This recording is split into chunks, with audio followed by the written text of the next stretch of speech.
नमस्कार, मी doctor Nikita homeo care क्लिनिकमधून। आज आपण कॅन्सरचे पेशंट्स वाढताना बघतोय। काहींना लाईफस्टाईल चेंजेसमुळे कॅन्सर होतो, तर काहींना जेनेटिकलीही बघायला मिळतो। आता आपण पाहू की होमिओपॅथी उपचार कॅन्सरमध्ये किती प्रभावी आहेत। कॅन्सर ट्रीटमेंटमध्ये किमोथेरपी, रेडिएशनमुळे होणारा त्रास जसे की उलटी होणे, मळमळ, वीकनेस येणे, भूक न लागणे, बद्धकोष्ठता, वजन कमी होणे यासारखे सिम्पटम्स बघावयास मिळतात। या लक्षणांसाठी होमिओपॅथिक मेडिसिन्स खूप प्रभावी मानली जातात। कॅन्सर पेशंट्समध्ये इम्युनिटी पण कमी होते, तर होमिओपॅथी मेडिसिनने इम्युनिटी सुधारण्यास मदत होते आणि आजार वाढण्यापासून आपण थांबवू शकतो।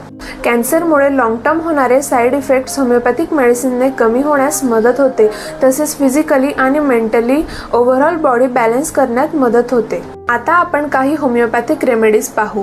कार्सिनोसिन कॅन्सरची फॅमिली हिस्ट्री असलेल्या रुग्णांसाठी उपयुक्त आहे।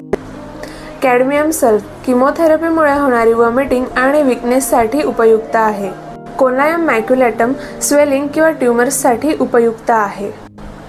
फायटोलाका स्तनांच्या गाठी किंवा वेदनांसाठी उपयुक्त आहे। कोणतेही होमिओपॅथिक औषध घेण्याआधी अनुभवी होमिओपॅथिक डॉक्टरांचा सल्ला अवश्य घ्या आणि अधिक माहितीसाठी होमिओ केअर क्लिनिकला संपर्क करा।